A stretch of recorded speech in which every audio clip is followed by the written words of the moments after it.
আমরা সবাই জানি চাকরির বাজারটা এখন খুব দ্রুত বদলাচ্ছে আর এর পেছনে সবচেয়ে বড় কারণটা হলো আর্টিফিশিয়াল ইন্টেলিজেন্স বা এআই। ক্যারিয়ার নিয়ে আমাদের পুরনো ভাবনাচিন্তাগুলো এখন আর ঠিক আগের মতো কাজ করছে না।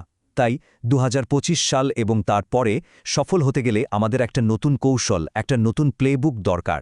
তাহলে চলুন দেখে নেওয়া যাক এই নতুন প্লেবুকটা আসলে কি বলছে।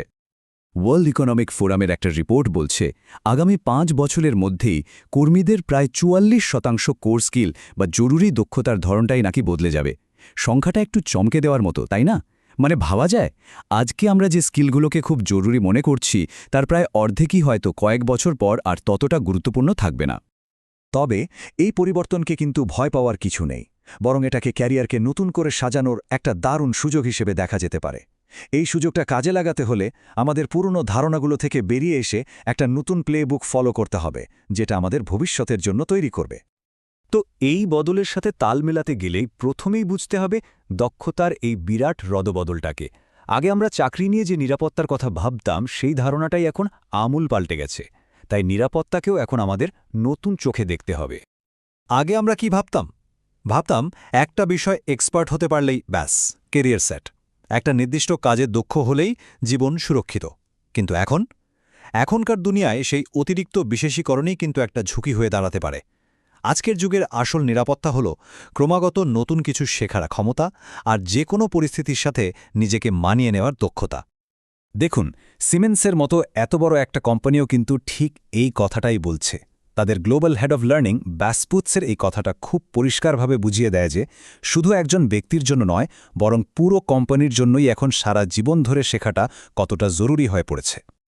এবার আসা যাক সবচেয়ে বড় আলোচনার বিষয়টাতে, এআই। এর কিন্তু দুটো দিক আছে।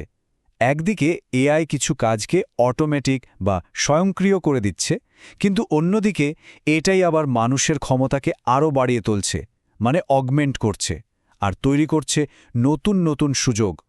গোল্ডম্যান স্যাক্সের একটা রিপোর্ট বলছে এআই বিশ্বজুড়ে প্রায় ৩০ কোটি ফুল টাইম চাকরির সমান কাজ একাই করে ফেলতে পারে। এর মানে শুধু আমেরিকা আর ইউরোপেই প্রায় ১/৪ কাজ সরাসরি এর আওতায় চলে আসতে পারে। এই সংখ্যাটা শুনলেই বোঝা যায় পরিবর্তনের ঢেউটা ঠিক কতটা বড় হতে চলেছে। তাহলে কোন চাকরিগুলো সবচেয়ে বেশি ঝুঁকির মুখে? মূলত সেই কাজগুলো যেগুলো বারবার একই রকমভাবে করতে হয় এবং প্রচুর ডেটার ওপর নির্ভর করে। যেমন ধরুন কাস্টমার সার্ভিস, অ্যাকাউন্টিং বা ডেটা এন্ট্রির মতো কাজ, যেগুলো একটা নির্দিষ্ট নিয়মে বাঁধা, সেগুলো এআই খুব সহজেই করে ফেলতে পারে। আর উল্টো দিকে সেই কাজগুলো অনেক বেশি সুরক্ষিত, যেখানে মানবিক যোগাযোগ, জটিল কোনো কৌশল আর সহানুভূতির প্রয়োজন হয়, যেমন একজন শিক্ষক, একজন ম্যানেজার বা একজন সার্জনের কাজ। এই প্রত্যেকটা কাজেই কিন্তু এমন একটা মানবিক ছোঁয়া আছে, এমন সূক্ষ্ম বিচার বিবেচনা লাগে, যা কোনো মেশিনের পক্ষে নকল করা প্রায় অসম্ভব। তাহলে উপায়টা কি? সমাধানটা কোথায়? সমাধানটা হলো সেই সব দক্ষতার দিকে ফোকাস করা যা এআই সহজে নকল করতে পারে না। সোজা কথায়, আমাদের ভেতরের সহজাত মানবিক ক্ষমতাগুলোকেই আরও ধারালো করে তোলা। এখান থেকে মূল কথাটা কিন্তু খুব পরিষ্কার। ভবিষ্যৎটা মানুষ বনাম মেশিনের লড়াই নয়, বরং এটা হলো মানুষ আর মেশিন একসাথে কাজ করার যুগ। যারা টেকনোলজির সাথে মানবিক গুণগুলোকে মেলাতে পারবে, তারাই এই নতুন পৃথিবীতে এগিয়ে থাকবে। ওয়ার্ল্ড ইকোনমিক ফোরাম বা লিঙ্কডিনের মতো বড় বড় সংস্থাগুলো বলছে কোম্পানিগুলো এখন টেকনিক্যাল স্কিলের থেকেও বেশি গুরুত্ব দিচ্ছে চিন্তা করার ক্ষমতাকে। অ্যানালিটিক্যাল থিঙ্কিং, ক্রিয়েটিভ থিঙ্কিং বা জটিল সমস্যা সমাধানের মতো দক্ষতাগুলোই সেই জায়গাটা পূরণ করে যা মেশিন পারে না।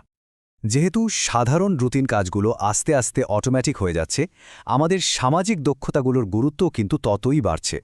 নেতৃত্ব দেওয়ার ক্ষমতা, ভালোভাবে কথা বলার দক্ষতা আর ইমোশনাল ইন্টেলিজেন্সের মতো গুণগুলোই এখন একজনকে বাকিদের থেকে আলাদা করে তুলবে। এখন প্রশ্ন আসতেই পারে, প্রযুক্তি নিয়ে তাহলে কি করতে হবে? সবাইকে কি এখন কোডিং শিখতে হবে? একদমই না। আসল কথা হলো প্রযুক্তিকে নিজের কাজে লাগানোর মতো স্মার্ট হতে হবে। এই যে প্রযুক্তিগত অভিযোজন ক্ষমতার কথা বলা হচ্ছে, তার একটা বড় অংশ হল ডেটা আর এআই লিটারেসি। এর মানে কিন্তু কোডিং শেখা নয়, বরং এআই টুলগুলো যে তথ্য দিচ্ছে সেটাকে বুঝতে পারা, প্রশ্ন করতে পারা এবং সেই তথ্যের ওপর ভিত্তি করে সঠিক সিদ্ধান্ত নেওয়ার ক্ষমতাই হল আসল দক্ষতা। এই চার্টটা দেখলেই ব্যাপারটা আরও পরিষ্কার হয়ে যাবে। জেনারেটিভ এআই শেখার আগ্রহ যে বিশ্বজুড়ে কী পরিমাণ বেড়েছে তা অবিশ্বাস্য। এর চাহিদা এখন আকাশ ছোঁয়া, যা এর গুরুত্বকে আরও অনেক বাড়িয়ে দিয়েছে। তবে শুধু নতুন নতুন স্কিল শিখলেই কি হবে? না, এর চেয়েও জরুরি একটা জিনিস আছে, আর সেটা হলো আমাদের মানসিকতা বা মাইন্ডসেট। কারণ সঠিক মাইন্ডসেট ছাড়া এই পরিবর্তনের লম্বা রাস্তায় টিকে থাকা কিন্তু প্রায় অসম্ভব। এই কথাটা খুব গুরুত্বপূর্ণ। এআইকে আমাদের প্রতিযোগী ভাবার কোনো কারণই নেই, বরং এটা আমাদের সবচেয়ে শক্তিশালী একটা টুল হতে পারে, যা আমাদের বুদ্ধিমত্তাকে আরও বাড়িয়ে তুলতে সাহায্য করবে। এআই আমাদের প্রতিদ্বন্দ্বী নয়, বরং আমাদের সবচেয়ে বড় সহকারী। তো এই গ্রোথ মাইন্ডসেট বা বিকাশের মানসিকতা কিভাবে তৈরি করা যায়? খুব সহজ, 3টে ধাপ আছে। প্রথমত, যে কোনো চ্যালেঞ্জকে ভয় না পেয়ে সেটাকে শেখার সুযোগ হিসেবে দেখা। দ্বিতীয়ত, ব্যর্থ হলে ভেঙে না পড়ে ভুল থেকে শিক্ষা নেওয়া। আর তৃতীয়ত, উন্নতির জন্য সবসময় অন্যদের কাছ থেকে ফিডব্যাক নেওয়া। এই মানসিকতাই আমাদের যে কোনো পরিবর্তনের সাথে মানিয়ে নিতে সাহায্য করবে। এই পুরো আলোচনাটার পর এখন ভাবার পালা, এই যে নতুন দুনিয়াটা আসছে তার জন্য প্রস্তুত হতে কোন দক্ষতাটা সবার আগে নিজে ঝুলিতে যোগ করা যায়? এই প্রশ্নের উত্তরটাই কিন্তু ভবিষ্যতের ক্যারিয়ারের রাস্তাটা ঠিক করে দেবে।